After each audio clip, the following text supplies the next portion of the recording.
تمام قسم کی حمد و ثنا، تعریف و توصیف، کبریائی اور بڑائی، بزرگی اور برتری اللہ رب العالمین کے لیے ہے۔ بعدہ درود و سلام نازل ہو جناب محمد الرسول اللہ صلی اللہ علیہ وسلم پر، جن کو اللہ رب العالمین نے ساری کائنات کی طرف نبی اور رسول بنا کر مبعوث فرمایا، جن کی اطاعت و اتباع کو ہم انسانوں کے لیے لازم اور ضروری قرار دیا۔ معزز حاضرین جمعہ، اس سے پہلے آپ نے شرک کی مذمت، شرک کا انجام اور اسی طریقے سے معاشرے میں پائے جانے والے بعض شرکیہ اعمال اور عقائد،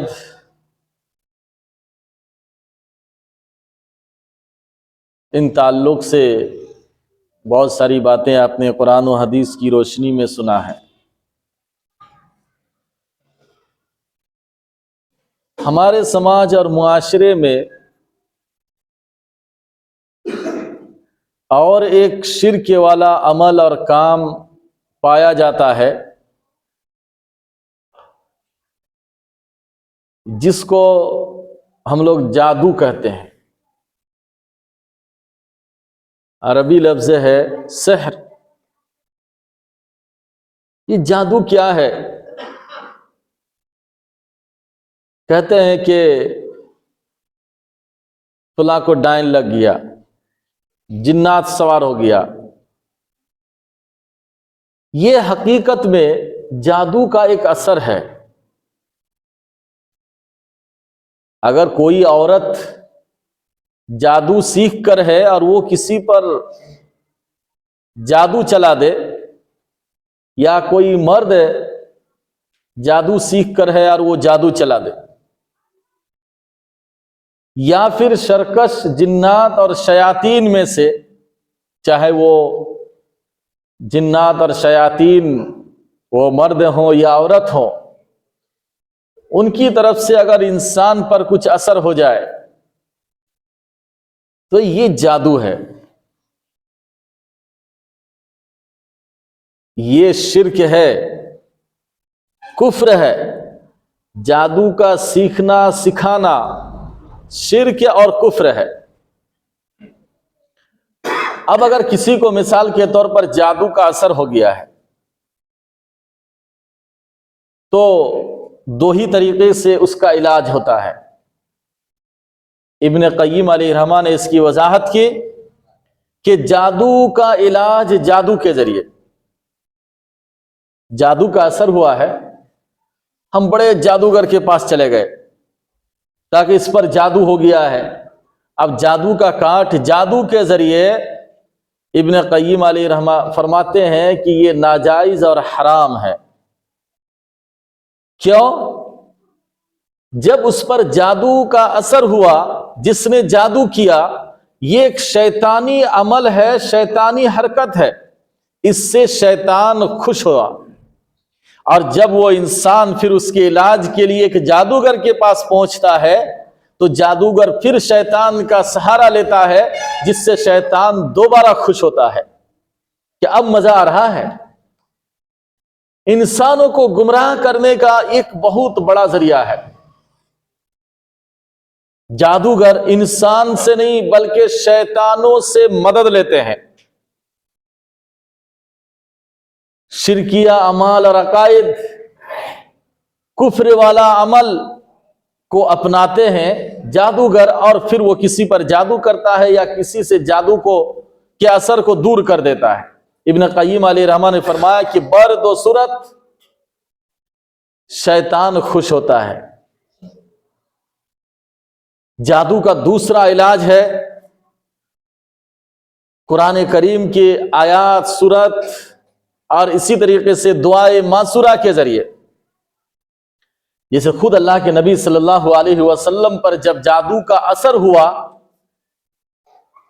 تو جبریل امین علیہ الصلاۃ والسلام نے آ کر آپ صلی اللہ علیہ وسلم سے فرمایا کہ آپ سورہ فلق اور سورہ ناس پڑھیے۔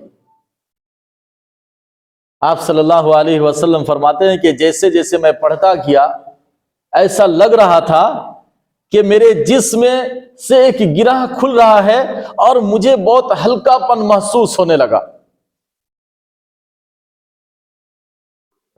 تو اللہ کے نبی صلی اللہ علیہ وسلم نے جادو کا اثر کو ختم کرنے کے لیے جادوگر کا سہارا نہیں لیا۔ شیطان کو خوش کرنا مقصد نہیں ہے، اس کا علاج قرآن کریم کے بعض آیات اور سورتیں ہیں اور دعائیں معصورہ ہیں اللہ کے نبی صلی اللہ علیہ وسلم سے جو ثابت۔ جادو کیا ہے؟ حضرت سلیمان علیہ السلام کے زمانے میں اللہ تعالیٰ نے ان کو بڑی بادشاہت عطا کی تھی۔ انسانوں تو انسان، جناتوں پر بھی ان کی حکومت تھی،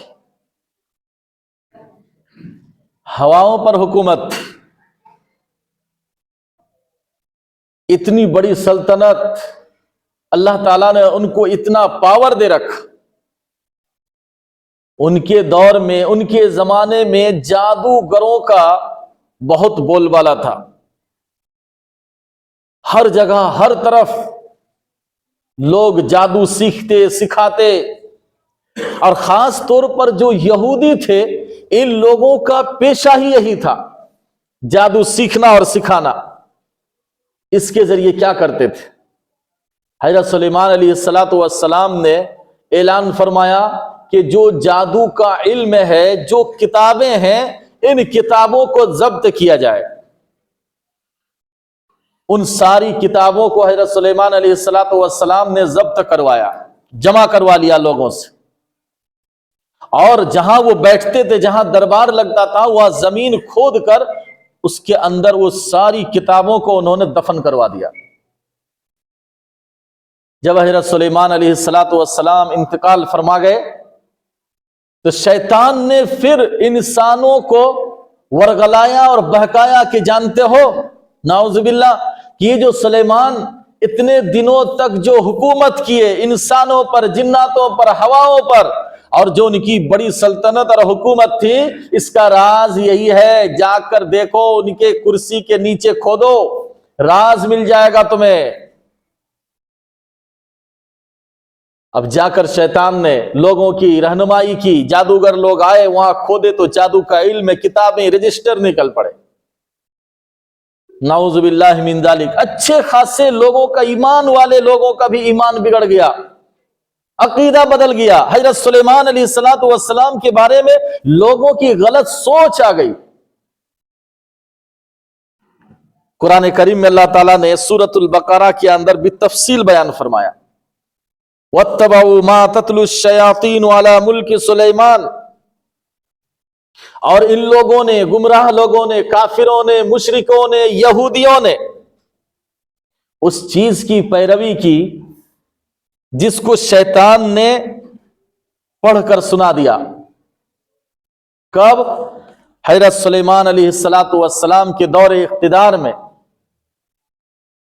لوگوں کے لیے یہ ضروری تھا، یہ واجب تھا کہ حضرت سلیمان علیہ السلام نبوت لے کر آئے ہیں، ان پر ایمان لاتے، ان سے رہنمائی حاصل کرتے، بجائے اس کے کہ وہ شیطانوں کے پیچھے پڑ گئے۔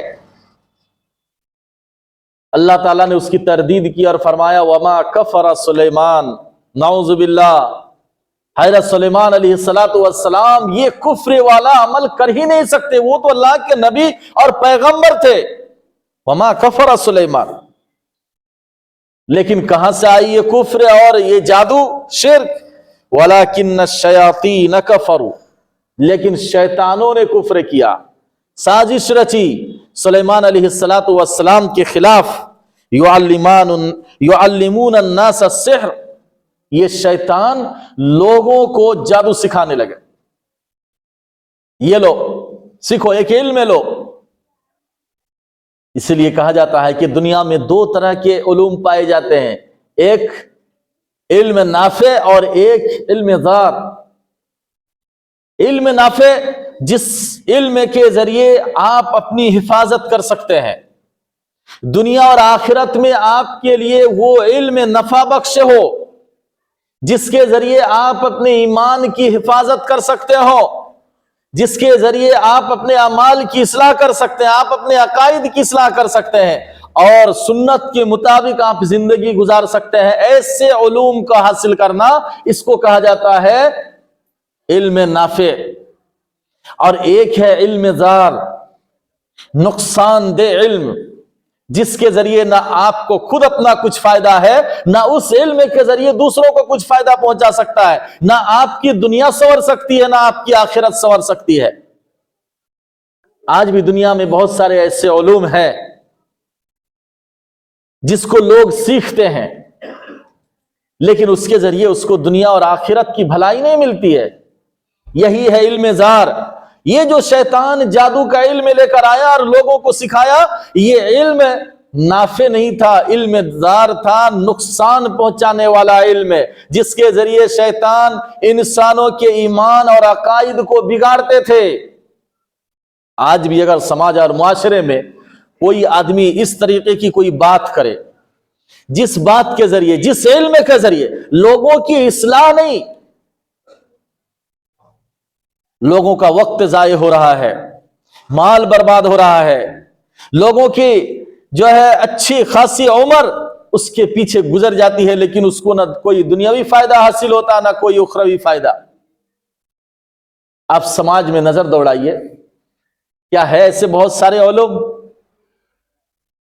یقیناً ہے، جس سے کوئی بھلائی نہیں ہے۔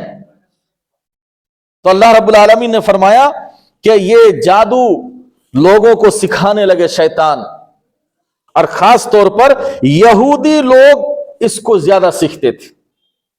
سیکھ کر کیا کرتے تھے؟ جب اللہ تعالیٰ نے دیکھا کہ لوگوں میں جادو کا علم اتنا زیادہ ہو گیا ہے اور لوگ بڑے شوق سے سیکھ بھی رہے ہیں، تو اللہ تعالیٰ نے بابل شہر کے اندر 2 فرشتے کو نازل فرمایا لوگوں کی آزمائش کے لیے، کہ لوگوں کو آگاہ کرے۔ اور ان 2 فرشتوں کے پاس بھی جادو کا علم تھا۔ وہ لوگوں کو بلاتے، دونوں فرشتے، کہتے ہیں کہ جادو سیکھنا چاہتے ہو؟ کہا کہ ہاں۔ کہا کہ مت سیکھو، مت سیکھو، یہ اللہ تعالیٰ کی طرف سے بڑی آزمائش ہے۔ وہ منع کرتے تھے، لیکن فرشتوں کے منع کرنے کے باوجود لوگ سیکھتے گئے۔ اللہ تعالیٰ نے فرمایا وَمَا أُنزِلَ عَلَى الْمَلَكَيْنِ بِبَابِلَ هَارُوتَ وَمَارُوتَ۔ بابل شہر میں اللہ تعالیٰ نے ہاروت و ماروت پر جو علم نازل کیا، وہ کیا تھا؟ وہ جادو کا علم تھا۔ یہ دونوں فرشتے جب کسی آدمی کے اندر دیکھتا کہ یہ تو جادو کا بڑا دل دادا ہے، بڑا شوق ہے سیکھنے کا، اس کو بلاتے اور کہتے وَمَا يُعَلِّمَانِ مِنْ أَحَدٍ، کہتے کہ جب کوئی آدمی سیکھنے کے لیے آتے تو وہ نہیں سکھاتے تھے۔ دونوں فرشتے کہتے نہ، کیا کہہ دیتے؟ کہتے حَتَّى يَقُولَا إِنَّمَا نَحْنُ فِتْنَةٌ فَلَا تَكْفُرْ، کہ لوگوں ہم بطور آزمائش بھیجے گئے ہیں، اللہ تعالیٰ نے تمہیں آگاہ اور چوکنا کرنے کے لیے ہمیں بھیجا ہے کہ جس علم کے پیچھے تم پڑے ہو جادو سیکھنے کے لیے، ہرگز نہ سیکھو، اس میں کوئی نفع نہیں ہے، کوئی فائدہ نہیں ہے۔ فلا تکفر، اتنا بڑا اللہ کی نافرمانی کر کے کفر کا ارتکاب مت کرو۔ جو جادو سیکھے گا وہ کافر ہو جائے گا، اس کا ایمان باقی نہیں رہے گا۔ اس کے باوجود فَيَتَعَلَّمُونَ مِنْهُمَا مَا يُفَرِّقُونَ بِهِ بَيْنَ الْمَرْءِ وَزَوْجِهِ، اس کے باوجود لوگ کیا کرتے تھے؟ ان دونوں سے سیکھتے تھے، جادو والا عمل سیکھتے تھے۔ مقصد کیا ہوتا تھا؟ یہ جو یہودی تھے، یہ کبھی انسانوں کے، دنیا کے انسانوں کے کبھی بھلا نہیں چاہے۔ آج نہیں، اس کی ایک تاریخ ہے، اللہ کے نبی صلی اللہ علیہ وسلم کی بعثت سے پہلے کا زمانہ جائیے آپ، حضرت موسیٰ علیہ السلام اور بھی ان سے آپ پہلے جائیں، جتنے انبیاء علیہم السلام گزرے ہیں، یہ جو یہود قوم ہے یہ صرف اپنا مفاد چاہتے ہیں، چاہے اس سے پوری دنیا کو نقصان ہو۔ یہ لوگ جادو سیکھتے تھے، کیا کرتے تھے جانتے ہیں؟ میاں بیوی کے درمیان اختلاف اور جھگڑا پیدا کر دیتے تھے جادو کے ذریعے، شوہر بیوی ایک دوسرے کے دشمن بن جاتے تھے، ایسا جادو چلاتے۔ نتیجہ کیا ہوتا؟ بسے بسائے گھر اجڑ جاتا تھا، بسے بسائے گھر اجڑ گیا، میاں بیوی میں لڑائی شروع، مار پیٹ، طلاق ہو گیا، بیوی نہیں رہی، بسے بسائے گھر اجڑنے لگے۔ اللہ تعالیٰ نے یہ بھی فرما دیا وَمَا هُمْ بِضَارِّينَ بِهِ مِنْ أَحَدٍ إِلَّا بِإِذْنِ اللَّهِ۔ اللہ تعالیٰ نے اس وقت کے ایماندار لوگوں کو اللہ تعالیٰ نے تسلی دی کہ خبردار، گھبرانے کی ضرورت نہیں ہے،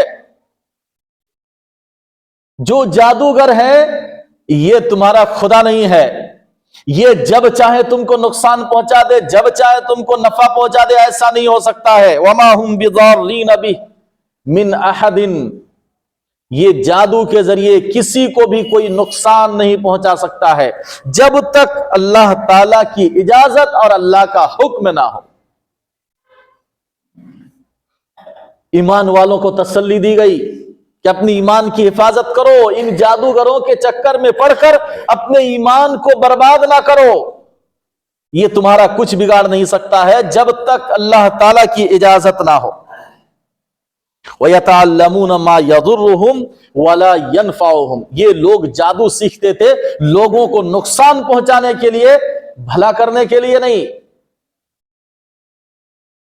آگے چلیے، اللہ تعالیٰ نے ایسے لوگوں کے لیے بڑی وعید فرمائی اور فرمایا وَلَقَدْ عَلِمُوا لَمَنِ اشْتَرَاهُ مَا لَهُ فِي الْآخِرَةِ مِنْ خَلَاقٍ، ان لوگوں کو اچھی طرح معلوم ہے کہ جو یہ حرکت کر رہے ہیں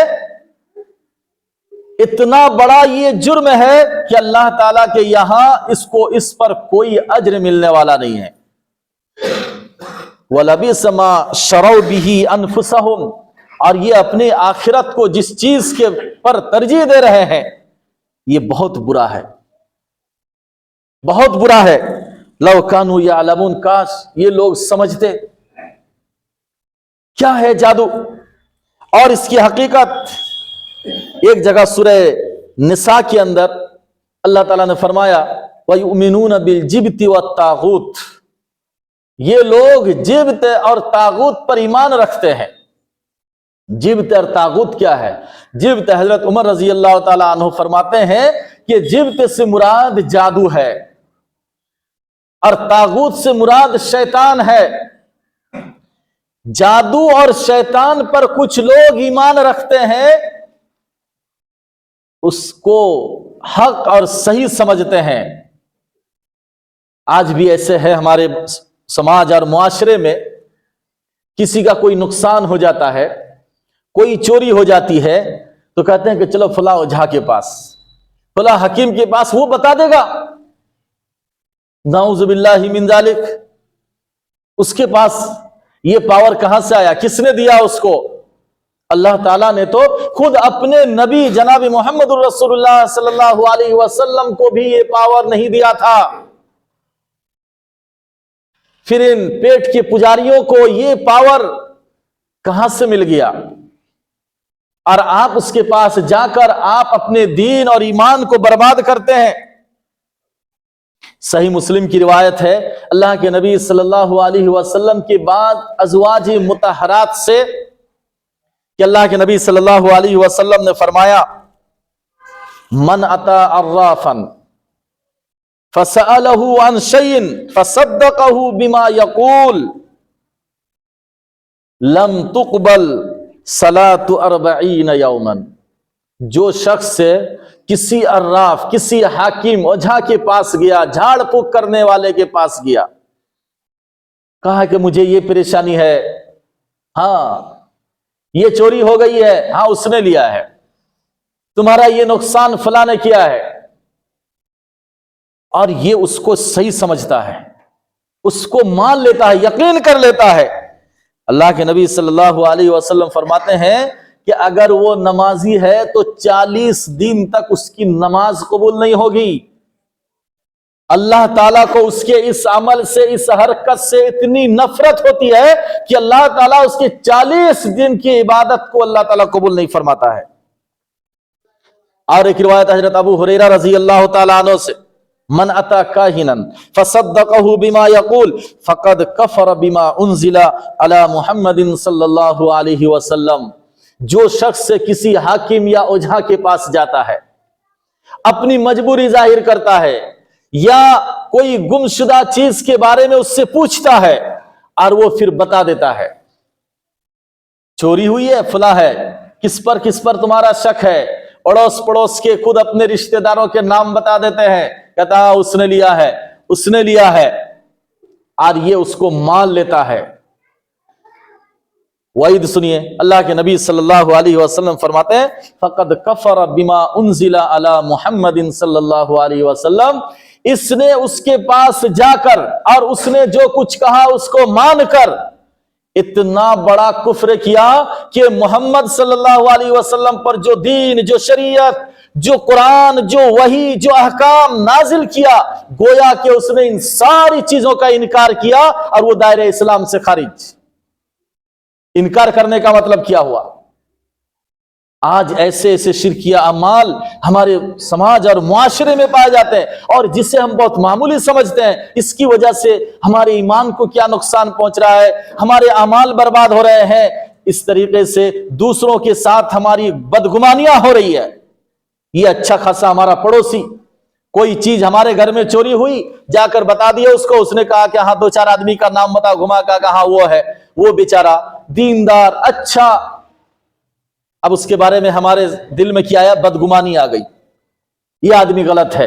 اور کسی مومن کے بارے میں، کسی مسلمان کے بارے میں کوئی مسلمان بدگمانی نہیں کر سکتا ہے۔ قرآن کریم میں اللہ تعالیٰ نے سورہ حجرات کے اندر اس سے منع فرمایا۔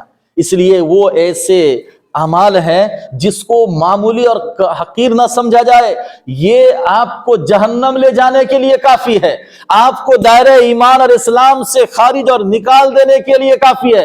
انسان اپنے ایمان سے ہاتھ دھو بیٹھتا ہے، لہٰذا ان چیزوں کو معمولی نہیں سمجھنا چاہیے۔ اللہ تعالیٰ سے دعا کیجیے کہ اللہ تعالیٰ ہم سبوں کو سنت کے مطابق زندگی گزارنے کی توفیق عنایت فرمائے، آمین۔ وما علینا۔